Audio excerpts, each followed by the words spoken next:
Hi, in this video, we're going to talk about contracts. What are the requirements necessary to have a valid contract and the various types of contract, although that will be in the next video. But in this video, we will talk about the requirements of a valid contract. Now, what is a contract? We've heard this term a lot of times growing up, watching movies, among our peers or colleagues. We've heard the term contract.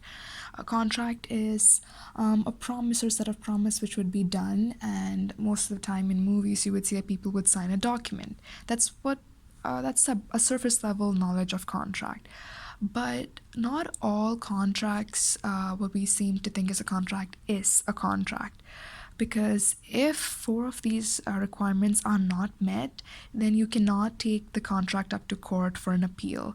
The law would say that you did not meet any of these one of these requirements, and so you would have a void contract, a contract that is not enforceable. So to make sure that doesn't happen, we are going to go through the requirements of valid contract, which is mutual assent, real assent, and consideration and legality. So what is mutual assent? Mutual assent is when one party makes an offer and somebody else accepts the offer made by the person, right? So I'll explain this with the help of an example. Now, for example, Jim is trying to sell off his car, right? He's offering his car for sale, and he's selling it everyone in his office. The Office, pun reference, not intended. Okay, Jim is trying to sell off his car in his office, and he's letting everybody know that he is offering his car for sale.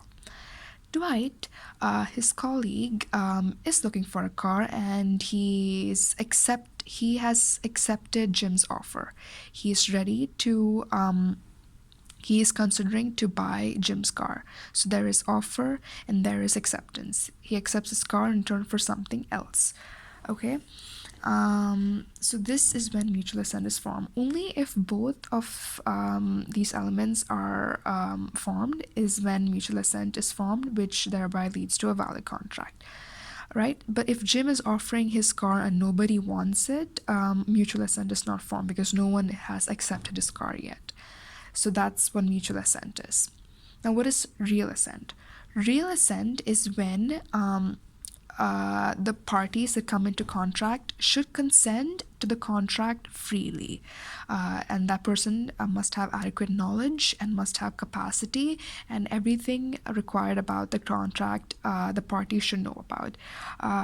This contract So usually a contract is made when two people accept the contract, right? Accept the conditions and requirements and so forth. So one of the parties cannot be under duress. Duress means that someone should not put a gun to your head and say you should accept the requirements. So it should be done freely, and it should be done without any misrepresentation. Now, for example, if you are a seller and you're trying to sell off this good, and if somebody wants it, you cannot lie about the features of the product. You should sell the good as it is. If you intentionally try to say this good is something which it isn't, you are misrepresenting the good, and that is hampering with real assent. And you should be under capacity. What do you mean by capacity? That means that you should not make a contract with a minor. And if you make a contract with a minor, that even though you both accepted it, that's not an actual contract, and that would become void. Now, what is consideration? Consideration is something of value, for example, money or any tangible item that convinces a person to make the deal. Now, what does that mean? So let's go back to Jim and Dwight. So Jim is selling his car, right? And Dwight accepts to buy Jim's car for $10,000, right? So if Jim is trying to sell the car, Jim's consideration for Dwight is the car, right? So for Dwight, something of value that he's going to receive is the car. And Dwight's consideration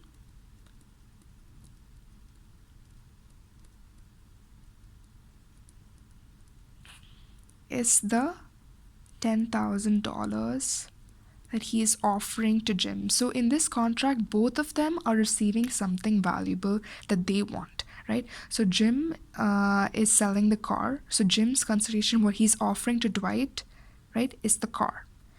And Dwight's consideration, Dwight, he's getting the car, but to get the car, he is offering $10,000 to Jim. So $10,000 is of value to Jim, and for Dwight, the car is valuable to Dwight. Did you get that? So Jim's consideration is the car that he is going to offer to Dwight in return for $10,000, and Dwight's consideration is the $10,000 that he's offering to Jim for the car. This is known as consideration. So basically, an exchange must be present. An exchange of something valuable must be present to make sure that consideration is checked off. Right.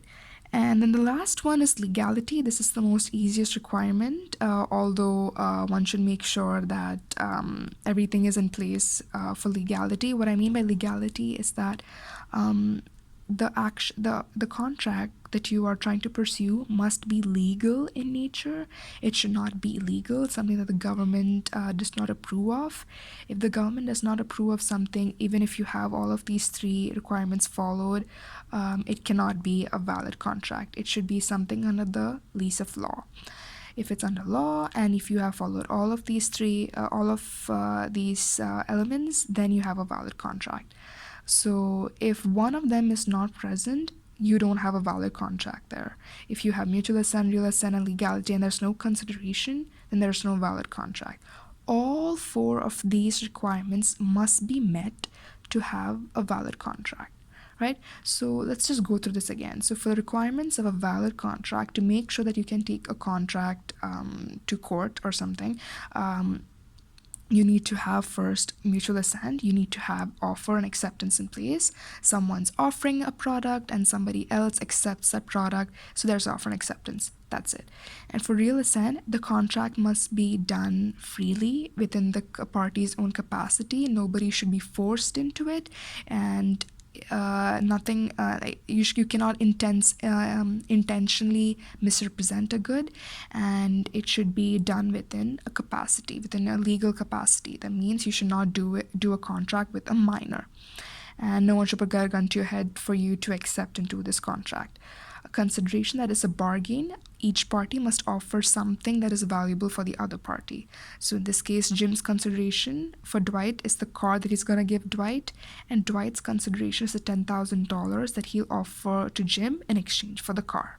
So something should be of value. And the law does not look at the explicit value. They only look at the fact that something is being offered. Now, for example, Jim's consideration could be the car, and for Dwight, and Dwight's consideration could even be like a chewing gum. The law will not look at the monetary value or the value of the car in exchange for the gum. They will not look at that. Only that something should be exchanged and it should be accepted by the parties. You cannot change your mind later on. So that's consideration. And then finally, you should have legality, where your contract must be legal in nature. So these are the requirements that you need to meet to have a valid contract. So thank you for watching this video. Stay tuned to this channel for more videos, and if you want me to post any videos about anything that you want me to post about, just let me know in the comments below. Thank you for watching.